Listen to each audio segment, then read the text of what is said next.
Welcome to the American Rivers Tour. We're in Swan Valley, Idaho today, on the Snake River, eating trout. It's not going to happen every day, but when your guide says there's a bounty on the rainbow you caught, what are you going to do?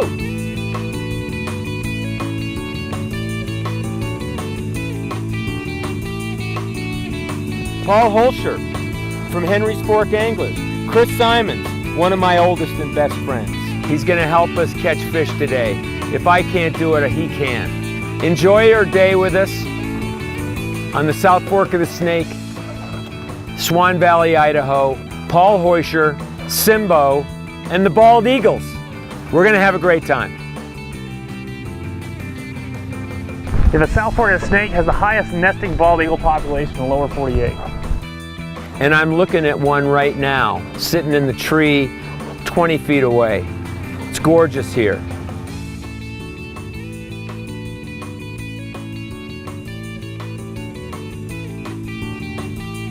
I'm working the triple threat. I've got the chubby Chernobyl, the squirmy worm, and the zebra midge. We're gonna have a great day on the river.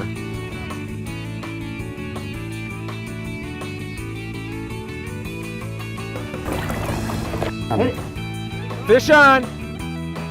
The South Fork of the Snake has an all-out ban on rainbows if you want to cook the rainbow. They're trying to eradicate them from the system. Is that a pure? Well, then let's keep it. Is that a real one? This is rainbows and hybrids both. I ate the squirmy worm. That makes me pretty happy. I tied that just for you, Colin. I love it. 3 hooks going. Big bite. We had the big dry on the top, the squirmy worm in the middle, and the nymph on the bottom. And in this case, this fish has a bounty on its head in this river.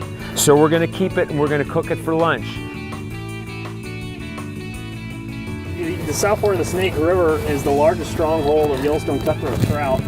It's a species that's typically only found inside of Yellowstone National Park and just a handful of rivers outside of the park in Idaho predominantly.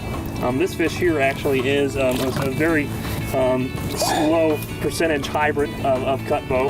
Has actually put bounties on these rainbows and cutbows by inserting nasal tags into the heads of the fish. You can take them into the ranger station and scan them, and they'll actually have a value on every certain fish that has a tag in them. So they do it. I typically, because they're such hard fighting fish, as a guide, I'll typically put them back. But since we're cooking today, I think it'd be a good opportunity to have a little surf and turf. Fantastic. We're going to do it with a little ginger, jalapeno, and garlic. Our guide Paul has provided us with beautiful elk steak that he harvested in Island Park, Idaho. So I'm going to give it some time with soy sauce, just to give it a little flavor and some salt.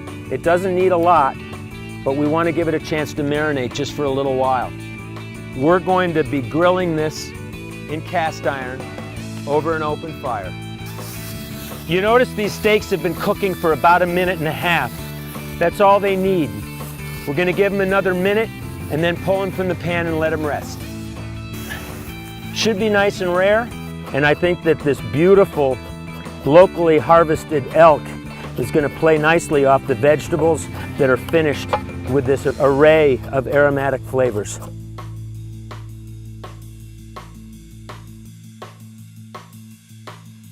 Cheers. Here's to Idaho Surf and Turf. Cheers. Yeah.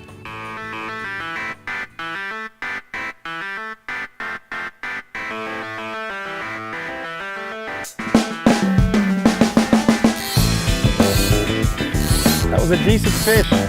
He looked at it twice. We'll get in some spots down near gravel bars where we'll pull into a back eddy and fish the seam line where the main current's rolling over smaller rock. Timbo, it's rainbow time for you, Poppy. Ho! That rainbow, he just rolled on it. He just porpoised on it. It was beautiful. It really doesn't get much better than this, does it? Oh my God, I can't even stand it. There have got to be 16 of them right below us.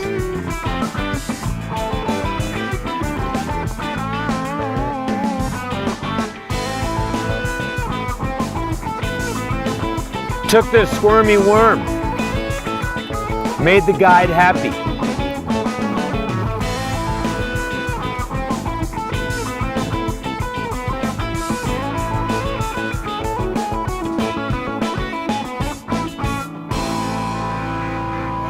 goes on. Oh, it's a fatty. Paul's been guiding out of Henry's Fork Anglers now for 4 years, and he's got a great rhythm with the guest on the water.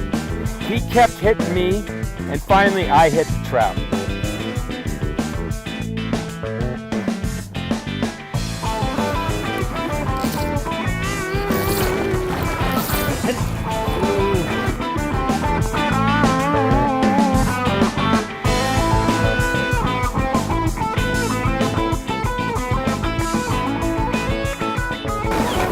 The phone is their home.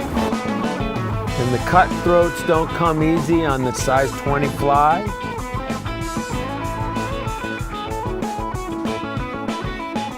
The whitefish doesn't want to sing and dance.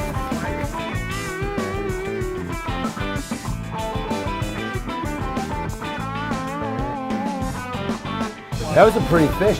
You sure it was a cutty? Yeah, 100%. Oh, that's nice. That's a fishy spot right there, baby. Come on now.